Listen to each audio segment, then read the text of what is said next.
Hola, c'est Nads. Aujourd'hui, nouvelle vidéo, nouvelle recette. Je vais te montrer tout ce qu'il faut savoir pour faire une excellente loubia, comme chez ta grand-mère là, tu vois, avec une sauce parfaite et des haricots blancs fondants. Alors, je te garantis une chose, tu vas tester cette recette et tu voudras la refaire régulièrement tellement c'est bon. Mais avant ça, je t'embarque avec moi pour acheter l'ingrédient indispensable à la loubia. Maintenant, tu connais, on passe par le port pour aller au marché. Vous avez été nombreux à aimer la petite balade dans ma précédente vidéo sur les tartelettes à la pomme. Aujourd'hui, je te montre le port, mais avec le coucher du soleil, c'est juste magnifique. Donc l'ingrédient de base dont je te parlais, c'est le céleri, krafes en arabe. Tu mets juste une branche de céleri dans ta sauce et ça va apporter énormément de goût. Ça va vraiment faire la différence, c'est vraiment indispensable. Retour en cuisine, alors ça m'arrive de mettre un petit morceau de viande. Donc là j'ai pris un petit morceau de jarret de veau que je coupe en petits morceaux. Ça passe très très bien le veau avec la loubia. Je me souviens d'ailleurs quand j'étais petite, ma mère la cuisinait avec des pieds de veau, c'était un délice. Dans mon faitout, je mets la viande. Alors, on peut ne pas en mettre, hein, la viande, c'est pas obligé.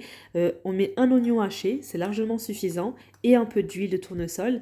Alors, tu trouveras, comme d'habitude, le détail de la recette en barre d'infos.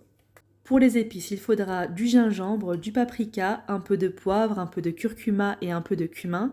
Alors le cumin, c'est le deuxième ingrédient, je dirais, indispensable à la loubia. Ça se marie très bien, ça donne un très bon goût et en plus, ça facilite la digestion. Et il faudra aussi 3 gousses d'ail hachées, hein, pas en petits morceaux, vraiment hachés. Et là, tu fais revenir le tout tranquillement pendant 5 minutes. Alors si tu as remarqué, j'ai pas mis de sel encore. Faut savoir que quand tu cuisines les haricots blancs ou même les haricots rouges par exemple, il faut toujours saler vers la fin de la cuisson, genre 5 minutes avant la fin de la cuisson et pas au début, parce que le sel empêche la cuisson des haricots et il décompose le haricot en fait. Donc si tu veux un haricot entier et fondant, le sel c'est à la fin. J'ajoute une petite brique de purée de tomates, ça fait très bien le job. Alors en ce moment, c'est pas trop la saison des tomates, mais sinon, on peut mettre une grosse tomate bien juteuse.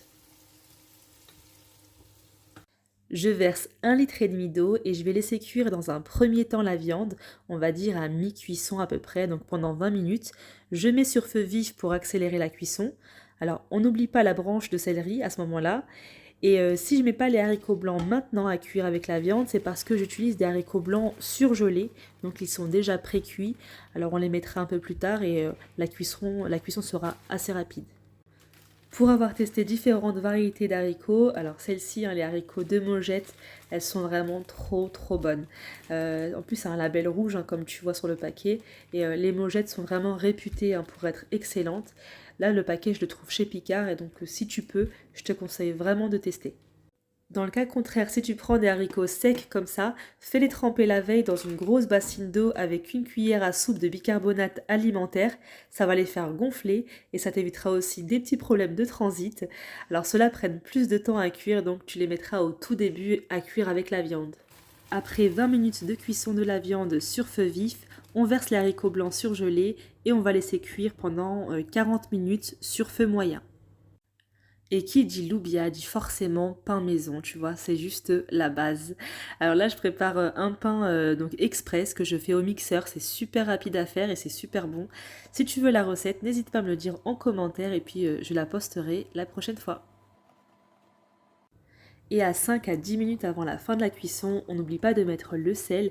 Encore une fois, on met le sel à la fin pour permettre une bonne cuisson des haricots blancs et pour ne pas qu'ils se décomposent. Bon bah voilà, hein, c'est finito papito après 1 heure de cuisson au total, 20 minutes avec la viande plus 40 minutes après l'ajout des haricots blancs, on a ce beau résultat. Alors n'hésite pas à goûter pour voir s'il manque du sel ou pour voir si les haricots blancs sont bien cuits.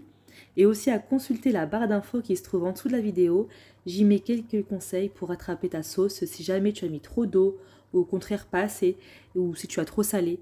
Voilà, il y a toujours des solutions pour rattraper le coup. Avec ce plat, tu vas régaler toute la famille. Tu vas les mettre au max. Et ne me remercie pas, ça me fait plaisir de te faire plaisir. Souviens-toi, dans la cuisine, chaque détail compte. Et quand c'est fait avec amour, le résultat est surprenant. N'oublie pas de liker la vidéo, abonne-toi pour plus d'astuces et de recettes maison.